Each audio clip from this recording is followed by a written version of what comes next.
Hey, Drawing One class. Right now we're working on drawing the face and portraiture. And in the material I've already given you, it talks about drawing working from a photograph. But I've found, like, for me, when a lot of subjects that I have, I tend to prefer drawing from life instead of a photo. And I know some of you might prefer that instead of working with a photograph. So I thought I'd give you a demo on how to do that because it's a little bit different than how you would normally handle just working straight from a photograph. So I'll be drawing myself. I've got a mirror set up right next to me over here. It's off camera, but it's here so I can look at that while I'm drawing. And I'm just gonna kind of talk you through some of the basics with things to think about when you're working from life. One thing you should consider that I obviously didn't, I've been wearing a hat all day, so my hair is pretty awful. But that's okay. I'm going to work with that. One nice thing with your drawn portrait is that you can make changes. If you don't like your hair, you can always change it later. Another thing to consider, like if you're going to do more than one session of drawing, like if you want to draw and then stop and come back the next day, make sure you wear the same thing or something similar. Because if you have any part of your clothing showing up, you want it to be something pretty simple, or at least similar enough so that you don't have to redo things pretty drastically. So like don't go shave your head in between drawing sessions. All right, so I'm going to go ahead and get started. Now you'll notice, again, I'm working from an easel. I tend to prefer to work standing. That means that my perspective doesn't change very often, versus if I'm sitting down, it's easy to kind of lean and do weird stuff. So I normally work standing. I like to work on an easel because that way it's a little easy with all the charcoal dust that falls down. It's not going straight into my lap. And like I said, I've got a mirror here that I'll be using. So I'm going to go ahead and start getting started here. So let me get to where I can see. One thing to consider, I'm going to be standing mostly off camera, but you'll see my hand going. So one thing to consider when you're setting up, you want to be able to see your mirror and see your easel at the same time. Because if you have to move around too much between the two, you're going to end up with a lot of mistakes and a lot of distortion. So let's go ahead and get started. We talked before about gesture in, I believe, the last module. We talked about gestural lines and things like that. So I'm always going to start with the gesture. I'm going to be pretty simple and loose and light at first, and then gradually kind of build up on the drawing as I go along. So let me get a pose I like. I'm going to stand in the mirror here and decide how I like my face to look, if I want to be smiling, if I want to be frowning, etc., and what angle I want to do. Okay, I'm pretty good with that. So let's move this here.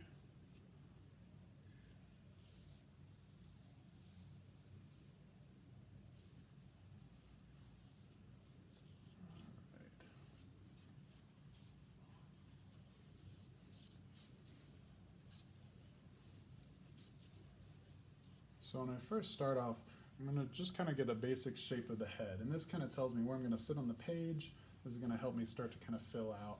You'll notice, like with that basic shape initially, the head's going to be pretty close to the shape of an upside down egg. If you have the point downward, it's pretty similar. Now I'm holding my head at kind of a 3/4 view, which is kind of like this.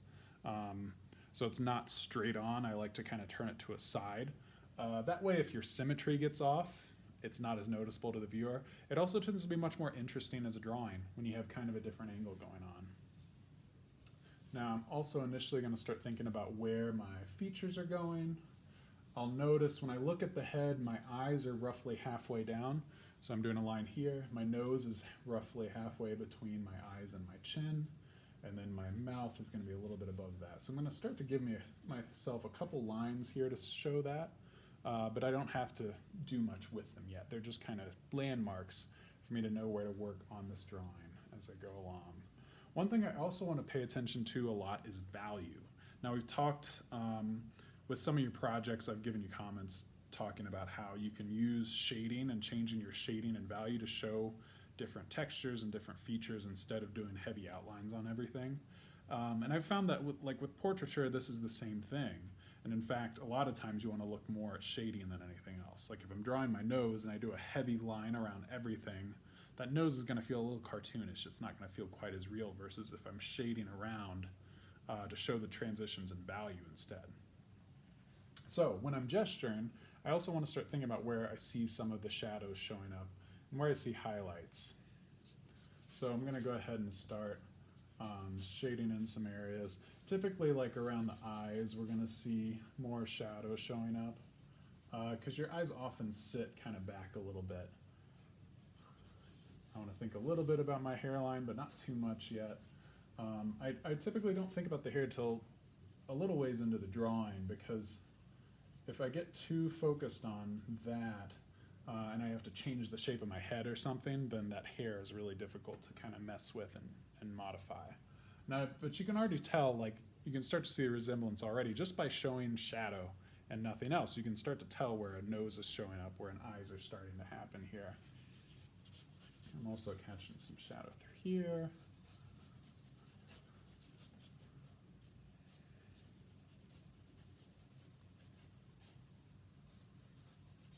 I'm a little rusty. I've been doing more painting lately than drawing, so I'm hoping I'm not going to be too off. And I've been trying to focus back on landscapes again. But I do feel like, you know, faces are always more interesting to draw. In the end, we connect them in a very different way. So anyway, I'm starting to see where some of my features are. Now, one other thing you'll notice as I'm working on this, obviously I have glasses, but typically I wait till pretty late in the drawing to actually add the glasses in, because one thing that can happen is you'll notice, like, so I'm gonna get up close to the camera here, you'll notice, like, between my two eyes, just from this angle, you can see the eyes sit differently behind the glasses. It's not perfectly symmetrical on each side. So if I put the glasses in too early, sometimes it can make me kind of skew where I put the eyeballs, and it just ends up looking really weird. You'll also notice, like, even just from foreshortening, the shape of the lenses on each side looks different. So it can be a good tactic to just kind of wait before you get too heavy into adding features like that. But I'm gonna go ahead and start getting these eyes in here. Now, one thing you should do that I didn't do a ton of is think about your lighting in particular, because that can make a really big difference. You know, you can do something really dramatic and have really drastic shadows, or you can do something really subtle. Typically, more dramatic lighting ends up being a little more exciting, but you know, to each his own.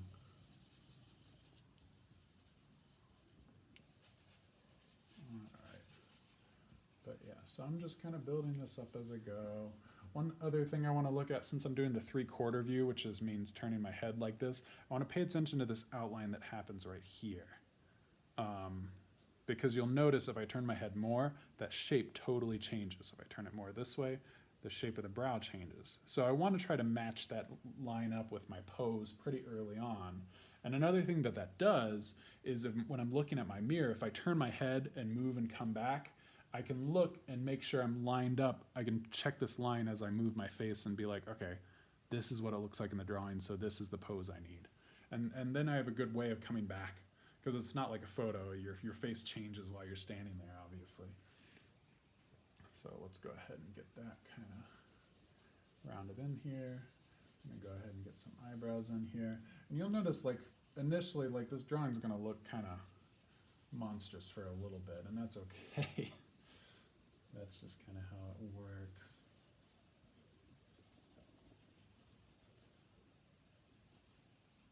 As with everything, I'm going to be using the eraser quite a bit as I move along.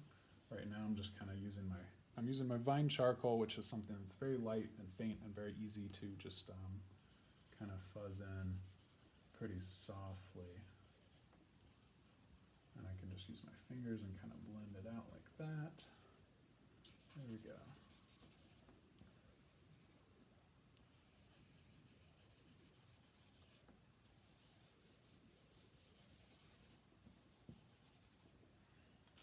And I can also use my kneaded eraser to kind of blend. It's a little early. I don't have a ton of material on the page yet, so it's not going to blend too much, but that's another great tool, always. Let's see, and I think my nose is a little low, so I'm going to go ahead and give myself a nostril here so I can think about where that is. I want to pay attention. When I look there, I want to look where my eye is, and then I see the space, and then I see this opening for the nostril. Now, and I'm not doing quite as drastic actually, so let me turn it back this way.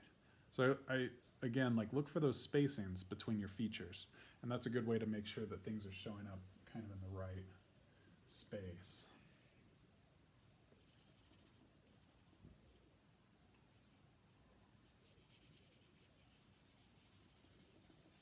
Now, one other thing I'm thinking about right now, when I get into these eyes, we tend to have this habit of making our eyes, you'll notice like the whites of your eyes are rarely really white. So what I mean by that is, like, even right now as I'm looking at the video, notice how dark the white of my eye is compared to like this spot on my cheek right here. So typically, like, because the way your eyes are set back in your brow, it makes more sense to have your eyes kind of shaded at first. And then if you're catching light, if you catch a highlight or something like that, you can lighten them up a little bit. They shouldn't be like black.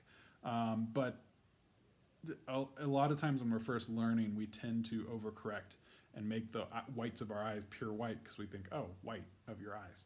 And in reality, it needs to be kind of a gray tone, kind of a darker tone in many cases. In my pose in particular, I'm catching a ton of shadow, so it makes more sense for my eyes to be pretty dark. And I'll even notice, like, between the two eyes, one eye will be lighter than the other, just depending on how that shadow's landing. Now, when I'm drawing eyes, I normally work on this kind of upper shape of the eyelid first, and then I move into kind of drawing in the pupil. And that tends to get me closest to the right expression in most cases. Let's see here. So, as I said, I'm a little fuzzy, so I'm noticing as I look in my reflection here, I'm kind of moving all over the place. So I want to sharpen up this line right here. There we go.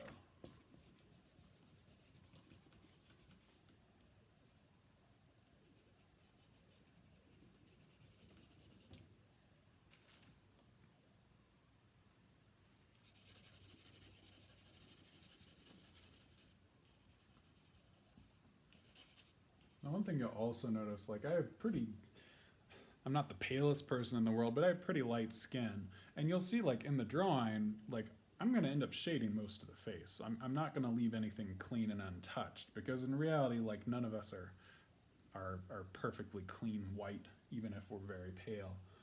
So you should expect to do quite a bit of shading. If you leave it untouched, you tend to have less of a realistic feel to it, and more kind of a natural paleness going on. And I also want to start getting some hair in there just a little bit to kind of help frame and know what's going on here. Let's see, that spacing seems a little too... Okay. Yeah, I'm gonna move the hair in right there. So one thing you will notice, like, when you look straight ahead, in terms of anatomy, we have to think about, like, general placement. Like, everyone's face is different, but the basics of anatomy stay pretty much the same. So I talked about how the eyes are about halfway down between the top of the head and the chin. We'll also notice the width of the eyes here. So you can see you have an eye, when I'm looking dead on like this, I have the space of an eye. Then I have another space that's close to the space of another full eye. So think about having like a third eye right in the middle, and then another eye. And a lot of times if you're dead on, you can even have a space for another eye and then the edge of the head on either side. That's a pretty good rule of thumb there. Nose is right down here, halfway between the eyes and the chin. We'll also notice the bottoms of our ears typically line up pretty close to the bottoms of our nose, and the top tends to be around the eye level too. So one good thing about working with the face is that they all provide landmarks for each other. Everything lines up with the other thing. So that can be pretty helpful for you. Let's see. All right. And as I said before, like one aspect I want to be careful with here is getting this edge of the nostril in. I don't want too heavy of a line, but I do want to see kind of a shift happening there. That's looking a little bit better. Okay, so this one's coming out here.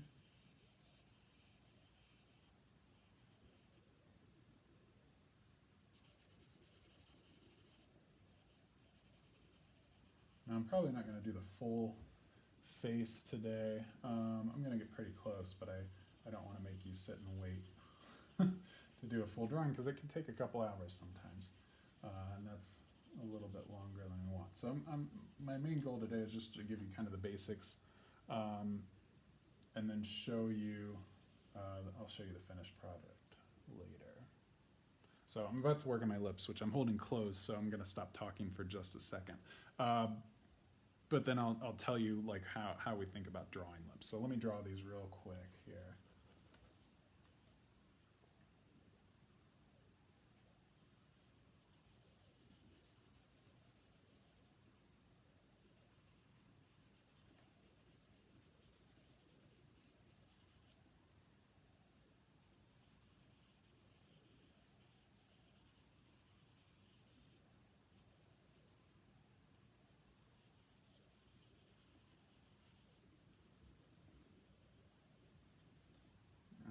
And I'm going to be pretty simple with them at first. So one thing you notice, like when I'm drawing these lips, I'm not doing like straight line or whatever, and then a big puffy spot above and a big puffy loop on the underneath. Like in reality, like with lips, you want to think about that line that happens when our lips meet. That's typically one of the darkest spots on the face, even though it's a really, really thin line in most cases. And it's never going to be straight, right? Even when you try to make like a really tight face,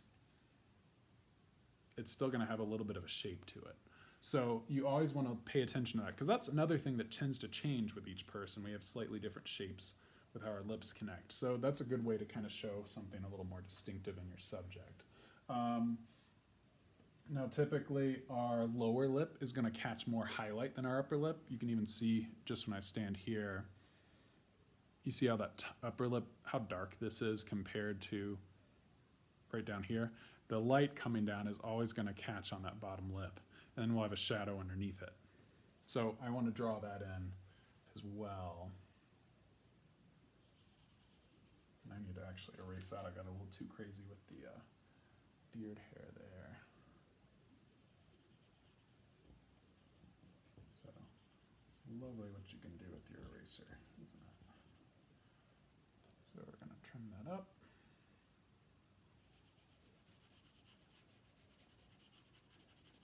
And I'm still using, you know, I might switch over to the, sometimes I switch over earlier to the heavier charcoals, but I try to get pretty far along with the vine because it's so delicate that it's really easy to work with. So let's keep going here.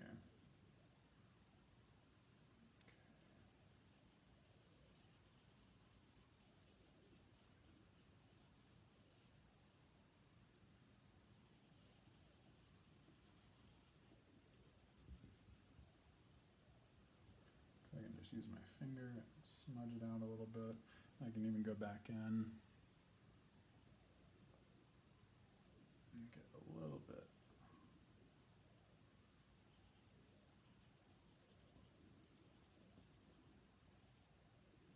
The highlights going there. Okay. As I said, like this is probably not going to be the very best portrait I've ever drawn, but because that's the downside with these. I always talk so much while I'm teaching that I can't get quite as focused as I should be, but I'm going to get pretty close here.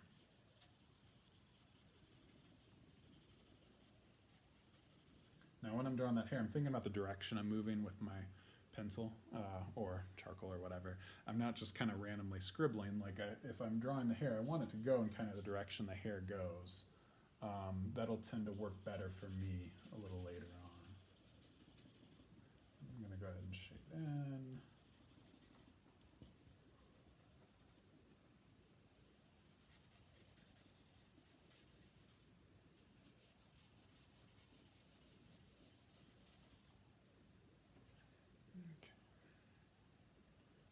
Already tell. You know, one thing you might want to do if you find yourself moving a lot, if you are standing, you could mark the floor with tape or something, because that's one thing I'm doing. I get closer and I move way back and I move around because I also have part of my brain focused on the video too. So try to be better than me.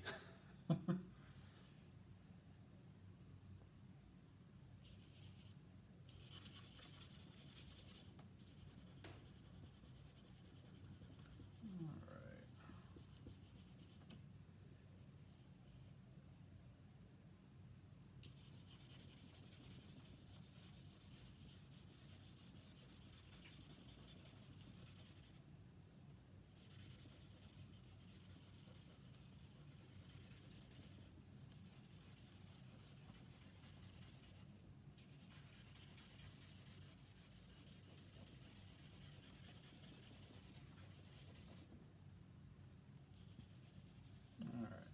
again, you can see how quickly that smooths out just with my fingers when I go through here on that vine. So, both a good and a bad thing.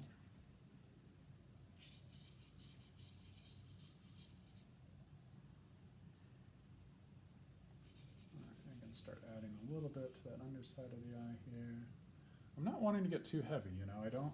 Now, if you have like a lot of makeup and you want to show us, you know, the value of your eyeliner or what have you, that's another story. Then you can get really refined and intense with your outlines.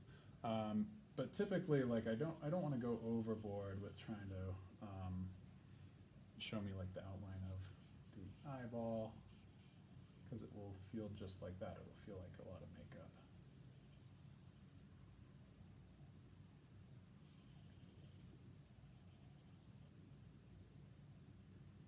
Now, I will say now, like if there's ever any part of your body that you're self-conscious about, you'll tend to either ignore that spot on the drawing or overemphasize it. So just be mindful of that when you, as you finish up, take a step back and say, is my nose really that size? Does that really quite the right shape that it should be? Because often we tend to kind of overdo things. And that's okay. I mean, that's what makes portraits so interesting. There's such a psychological aspect to it too. Get my ridiculous eyebrows in here.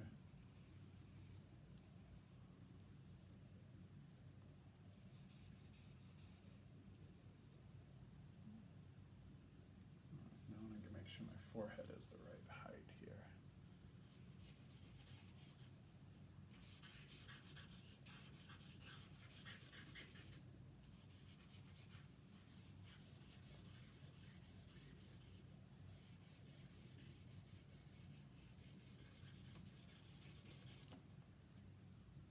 And as I said, we can kind of blend through that hair and kind of match whatever direction we want to with our fingers, but shading in the right direction to begin with helps a lot. One thing I'm missing so far is my ear. I need to see that. I'm not going to see both ears, obviously, but I need to have one of them start to show up. So I want to make sure I'm looking where my head is. You'll also notice, like, if you tilt your head forward, the way that ear lines up, like if you tilt it way back, it feels like it lines up with the mouth. And the more forward you go, the more it works with the nose. Here it's above it almost. So pay attention to that angle, because that can really kind of throw you off if you're moving your head around a lot, which I'm noticing that I'm doing a ton right now. So there is that. Okay. And with the ear, you know, their ears are pretty elaborate shapes. They can be pretty intimidating for people at first, I think. I think if you start with something fairly simple, and then get more detail as you find that you need it, you'll be fine. So like this is super simple right now. And once I get my hair around it, I might not need too much more detail. Like you're never gonna see every single little crack and fold of the ear in most cases, especially like, look, I turn my head, I lose all that detail there. It can just be kind of shaded in and it'll work pretty well. I'm gonna take my eraser out and kind of smooth that in. I think the ear is one area we tend to over highlight a lot of times. So be careful with that. You can already notice like mine's pretty dramatic. But like that, I mean, it's pretty basic, and that already shows the story pretty well.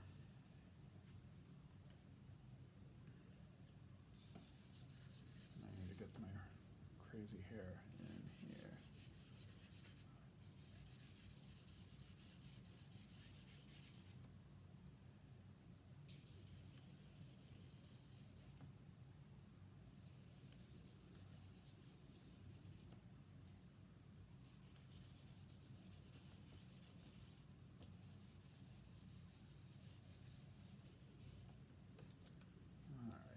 I'm probably making my ear a little too small. It feels a little puny right now, so I'm gonna have to go back in here. But I'm getting to the point where I'm starting to feel like I could go a little darker and bring in some more heavier charcoal here.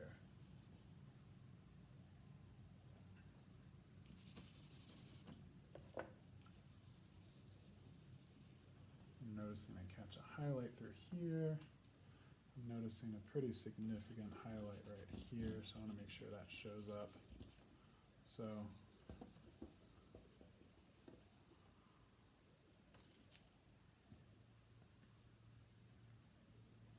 let's see. There we go. So we want this highlight to show up more, I think.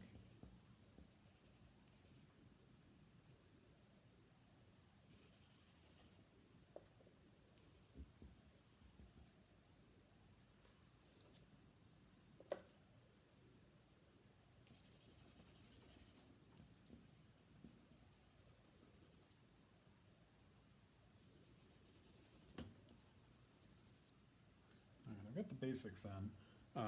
So you can see basically, you know, it's not, again, there's definitely some refinement to do, but it's starting to look like me more or less. So I'm at the point where I'm going to start bringing in some darker values with some heavier charcoal, with some compressed charcoal, and probably the charcoal pencil as well, because that gives us some nice tight detail when we really need it. Let me go ahead and through here and lighten up those eyes a little bit.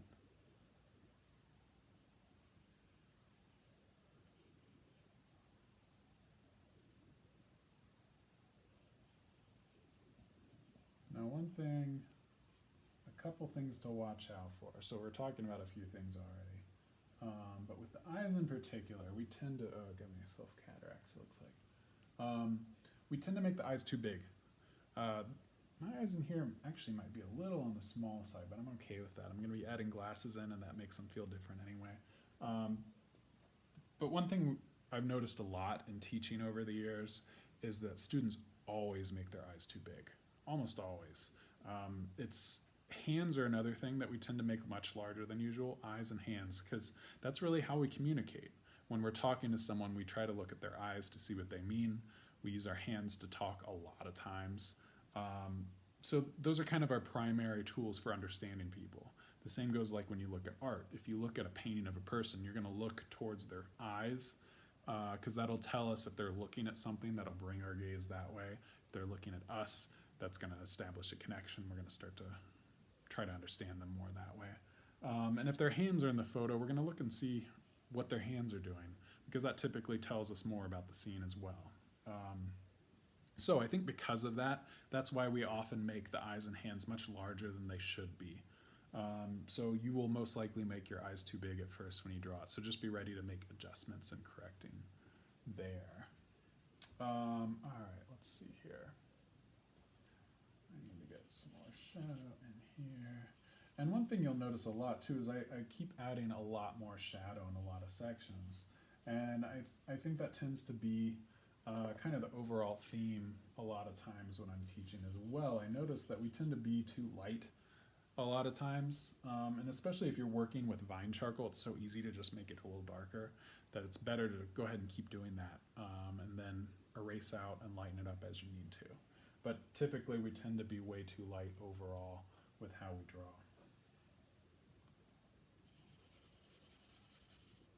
So it can be much easier to kind of get your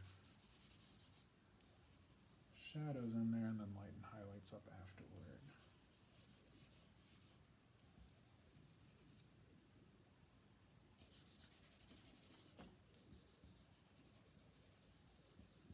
Now, as I said, I haven't added the glasses in yet, which you can see, and those are going to change the face too. Those are probably contributing, especially like look at this lighting right now. You see this really strong shadow that happens from the light coming down and hitting my glasses.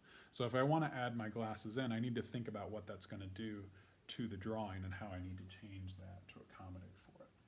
All right, I think it's time. I've wasted enough time here. I'm going to go ahead and start adding some really dark, heavier values here with my compressed charcoal. And the primary area I'm going to be looking at that is the beard. So you can see just how intense that gets already. I'm going to go ahead and shade it in a little bit with my fingers here. And with my kneaded eraser here. Now, if you have facial hair, one thing you'll also notice, like sometimes it can be good to get a few highlights in there. What I do is I shade in, and then I take my eraser to a point, and I can kind of stroke through here a little bit and start to get the suggestion of hair a little bit more easily.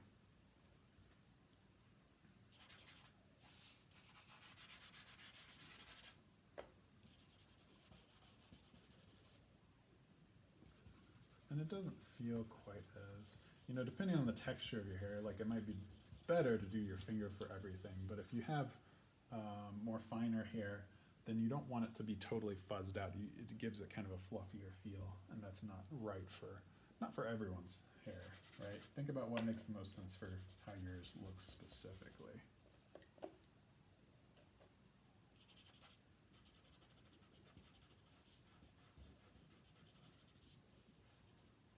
All right, I'm noticing already I'm starting to lose those lips a little bit, so I'm going to go back in with my charcoal pencil here. I'm going to draw that lip line back in, so I'll shut up for just a second here.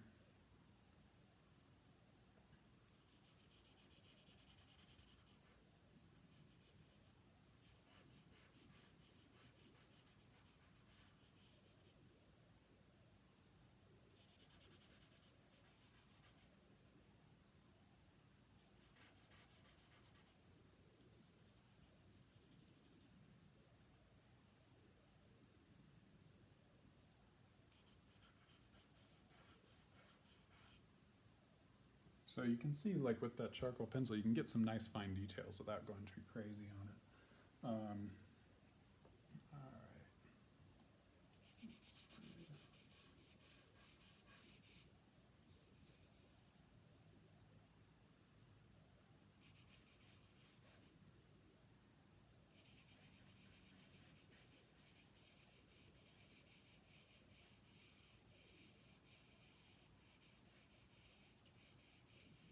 And I'm not cranking away with this pencil. I'm being pretty light. I don't need a lot to really start to show up on the page. I don't have to like hammer down. So I typically hold, you'll notice with everything, I'm kind of holding an overhand like this, not the same as like if I'm writing my name or something. And that way I can be much more delicate and soft with my application, and get it to show up just as easily that way. So it's all about control. I mean, you've probably noticed in your other drawings you've done, like when you're learning new mediums, a lot of it's about learning how sensitive you need to be with the material for it to show up, and how much is too much. Because you also notice pretty quickly, like if you get too heavy with it, there's just no way of erasing it. All right, and I can lighten up the outer. Oh, that's a little too much.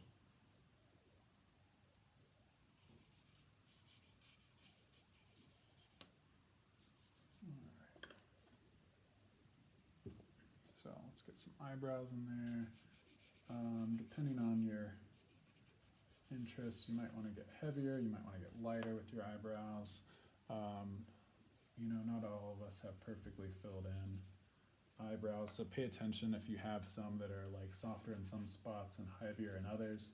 I noticed like mine are pretty thick for part of it and pretty light on some of the edges. So I pay attention to that when I'm drawing my eyebrows in here. And I can even use my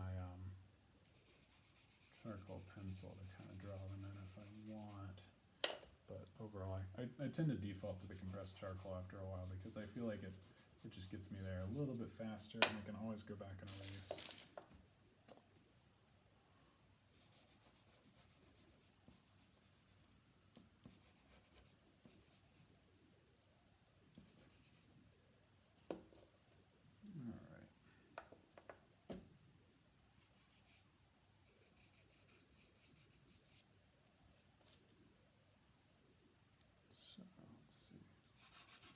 Bring the sideburns in there.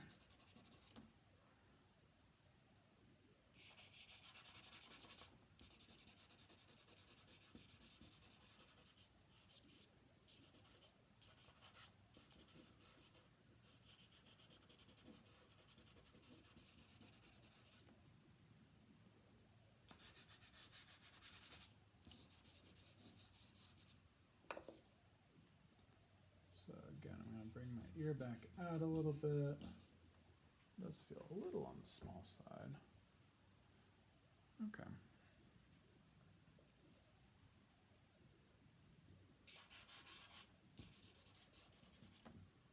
Okay, well, we're pretty close here, so I think I've actually covered most of it. Oh, let me add one last thing we want to consider is, again, we always go back to thinking about the composition. So how do we use this page?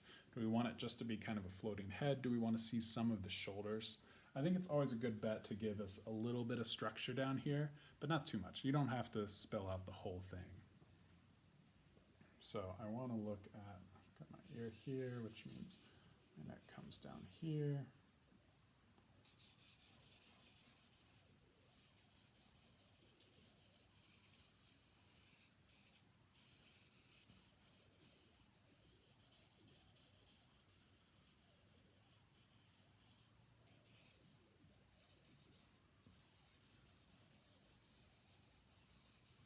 And that might be all I do. You know, just something to tell me where the rest of it is. I'll probably go back in and do a little bit of shading down through here.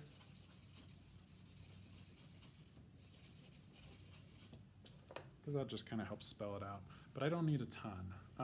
And I also, again, like if I'm adding the neck, I want to think about shadow.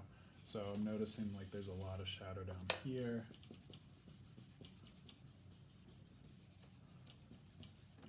Versus the side is where I start to catch kind of a highlight here. And so again, like I also don't want to have a really heavy outline around the face. I want to be pretty soft with these outer contours here, and that kind of helps it keep it more realistic, because most people don't have heavy outlines around their face when you see them walking around. All right, so I think that's most of the basics I want to cover. I'll post a finished drawing with this so you can see where I ended up going, but I think I've got most of the ideas down here. The biggest thing is don't forget to get these heavy values in, especially with the hair. I'm going to go back in and make sure that's showing up there. Get some down in there. And the glasses I'll may or may not even include. You know, another thing worth mentioning for you folks that do wear glasses is you don't have to have them in your drawing if you don't feel like it reflects you.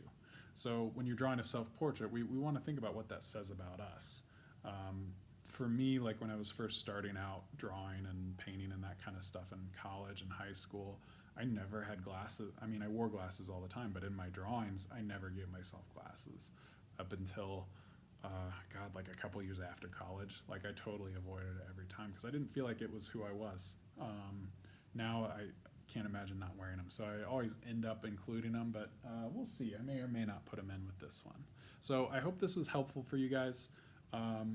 As always, feel free to send me your questions, email me, contact me through Canvas, and we'll keep talking and keep the ball rolling. So happy drawing.